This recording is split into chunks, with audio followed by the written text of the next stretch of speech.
অনেকে আমাকে প্রশ্ন করে, কেন সর্বশক্তিমান আল্লাহ ইবাদত চান আমাদের? আমাদের ইবাদত কি তার প্রয়োজন? কেন চান আমরা তার প্রশংসা করি? আল্লাহু আকবার, আল্লাহ মহান, সর্বশক্তিমান, আল্লাহ কি প্রশংসার প্রয়োজন?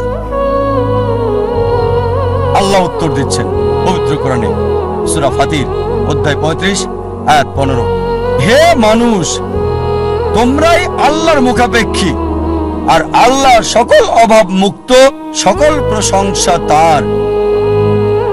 কোরআন বলছে সূরা ফাতিরে অধ্যায় 35 আয়াত 15, হে মানুষ, তোমরাই আল্লাহর সাহায্য প্রার্থী, আল্লাহ সকল অভাব মুক্ত, প্রশংসা কেবল তারই।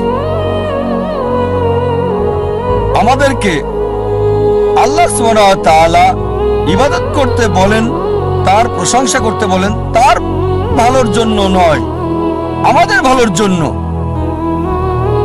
যখন আল্লাহু আকবার বলি, এটা আল্লাহকে মহান করে না, আল্লাহ এমনিতেই অতি মহান। আপনি আল্লাহু আকবার বলেন আর না বলেন, তারপরও আল্লাহ অতি মহান থাকবেন, এতে আল্লাহ সুবহানাহু ওয়া তাআলার কিছু যায় আসে না।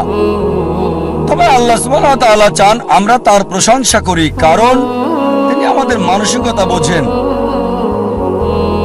আমরা মানুষরা যখন কারো প্রশংসা করি, যখন মহান বা বিখ্যাত কাউকে চিনি, আমরা সাধারণত তার কথায় মেনে চলি। যেমন ধরেন, একজন ডাক্তার ফ্রি চিকিৎসা দিচ্ছেন, তিনি ফ্রি উপদেশ দিচ্ছেন গরিব রোগীদের। এবার দেখেন, যদি সেই রোগী ডাক্তারের দেওয়া পরামর্শ না মানে, ডাক্তারের কেমন লাগবে? আর যদি ডাক্তারের উপদেশ মানে, এতে ডাক্তারের উপকার হবে না, কারণ তিনি ফ্রি দিচ্ছেন। উপকার হবে আপনার। আর যখন তার উপদেশ মানেন, ডাক্তার খুশি হয়, অন্তত আমার রোগী এখন ভালো আছে। আল্লাহ সুবহানাহু ওয়া তাআলা ডাক্তারেরও ডাক্তার, বড় ডাক্তার। বলা হয়েছে হুয়া শাফি, তিনি সুস্থ করেন। যখনই তার উপাসনা করেন, তার আদেশ মানেন, আল্লাহ সুবহানাহু ওয়া তাআলা খুশি হন, কারণ যখনই তার প্রশংসা করেন, আদেশ মানেন, এটা তার সৃষ্টির জন্য ভালো, মানব জাতির জন্য ভালো, এটা আল্লাহ সুবহানাহু ওয়া তাআলাকে খুশি করে। আল্লাহ এজন্য খুশি হন না যে উপাসনা করছেন, প্রশংসা করছেন, তিনি খুশি হন কারণ এটা মানব জাতির উপকার করছে, তার সৃষ্টির। এমনকি যখন পাপ করেন, অপরাধ করেন, পরক্ষণে অনুতপ্ত হন, তার কাছে ক্ষমা প্রার্থনা করেন, আল্লাহ সুবহানাহু ওয়া তাআলা সাথে সাথে ক্ষমা করে দেন। আল্লাহ কোরআনে অনেক জায়গায় বলেছেন আল্লাহু গফুরুর রহিম, আর আল্লাহ অতি ক্ষমাশীল, অতি দয়ালু।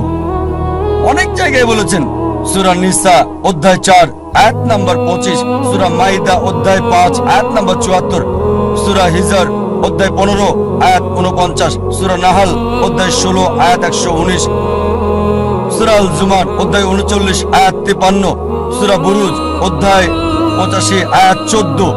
আল্লাহু গফুরুর রহিম, নিশ্চয় আল্লাহ অতি ক্ষমাশীল, পরম দয়ালু।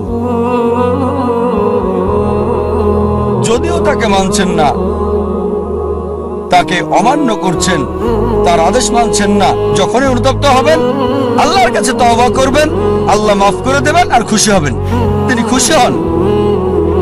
আল্লাহ সুবহানাহু ওয়া তাআলা আমাদের ইবাদত চান, প্রশংসা চান, তার উপকারের জন্য নয়, এটা আমাদের উপকারের জন্য। আল্লাহ বলেন সূরা ফাতির অধ্যায় 35 আয়াত 15, হে মানুষ, তোমাদেরই আল্লাহর সাহায্য দরকার, আর আল্লাহ কারো মুখাপেক্ষী নন, সকল প্রশংসা তারই।